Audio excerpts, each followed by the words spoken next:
नमस्कार साथियों, स्वागत है आपका मेरे चैनल पर। मैं आपको इस चैनल के माध्यम से उत्तराखंड की लोक संस्कृति और विरासत से परिचित करवाऊंगा। यूँ तो आप सभी जानते हैं कि उत्तराखंड को देवभूमि कहा जाता है। उत्तराखंड की भूमि का सीधा संबंध देवी देवताओं से है, इसीलिए उत्तराखंड को देवभूमि कहा जाता है। उत्तराखंड मुख्य रूप से दो भागों में बटा है, गढ़वाल और कुमाऊं। गढ़वाल और कुमाऊं में ज़्यादा अंतर नहीं है, केवल वेशभूषा, भाषा और ग्रामीण व्यवस्था के आधार पर गढ़वाल और कुमाऊं को बांटा गया है। गढ़वाल और कुमाऊं का इतिहास वीर गाथाओं से भरा और वीर शैलियों से परिपूर्ण है। उत्तराखंड का इतिहास एक गौरवमय इतिहास है जो आज भी जागरों और लोक इतिहास में शामिल है, जिसे हम अपने जागरों और कई इतिहासकारों ने अपनी किताबों में लिखा है।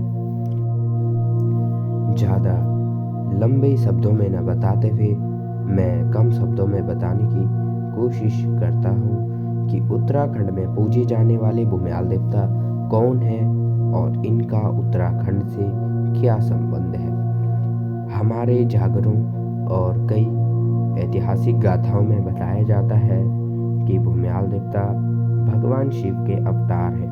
वहीं कई दंत कथाओं में बताया जाता है कि इनकी उत्पत्ति ब्रह्मा जी से हुई है। तो गढ़वाल की एक प्रसिद्ध कथा के आधार पर मैं इस कथा को बताता हूँ। बताया जाता है कि जब ब्रह्मा ने सृष्टि की रचना की तो मानव समाज, पशु, वन और हमारे अन्य जीवों की रक्षा के लिए भगवान ने एक शक्ति की रचना की, जिसका विशिष्ट स्थान उत्तराखंड बताया जाता है और इन्हीं का नाम भूमि से सीधा संबंध होने के कारण भूमियाल देवता बताया जाता है। वहीं दूसरी दंत कथा के अनुसार जब उत्तराखंड पर कई आक्रमणकारियों का आक्रमण हुआ तो उस समय लोगों के मन में दुख, पीड़ा और व्यथा ने महादेव को पुकारा और महादेव को पुकारने के ही कारण महादेव उनकी पुकार पर एक अंश के रूप में यहाँ आ गए इनकी रक्षा के लिए।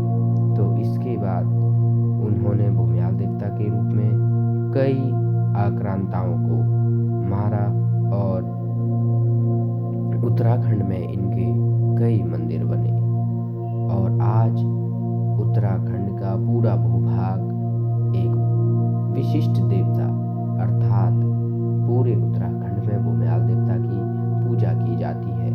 गढ़वाल के क्षेत्रों में ज़्यादातर इन्हें भूमियाल तथा कुमाऊं क्षेत्रों में परावल देवता के नाम से जाना जाता है।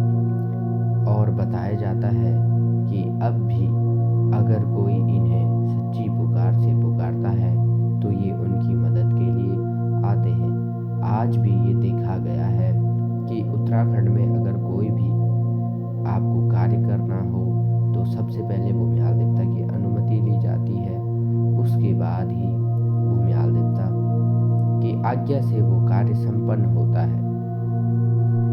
अर्थात यूं समझ लीजिए कि उत्तराखंड के प्रथम पूज्य देवता वास्तव में भूमियाल देवता ही है। इन्हें भूमि का स्वामी, भूमिया और वनपति आदि नामों से भी जाना जाता है। आज भी हर एक गांव में एक भूमियाल देवता अवश्य होते हैं, जिनकी पूजा नियमित रूप से प्रत्येक वर्ष इनकी पूजा सभी ग्रामवासियों द्वारा की जाती है।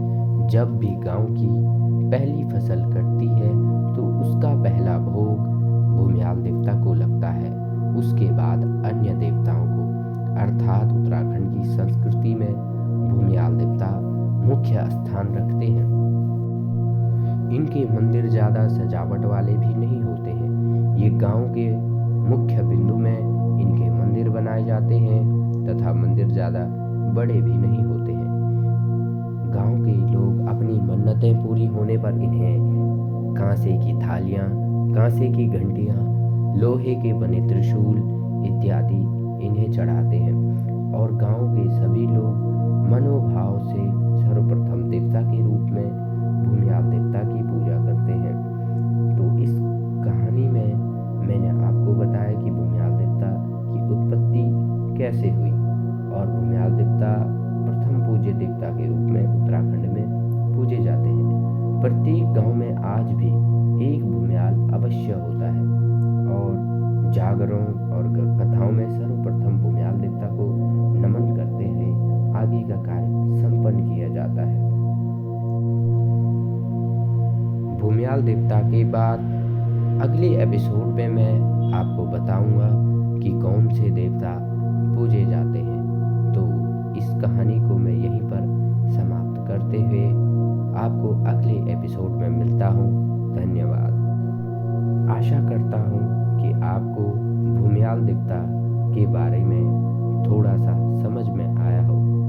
मैं इसी तरह कोशिश करूँगा कि आप सभी के समक्ष कम से कम शब्दों में उत्तराखंड की संस्कृति और उत्तराखंड के देवी देवताओं के बारे में आपको बता सकूं।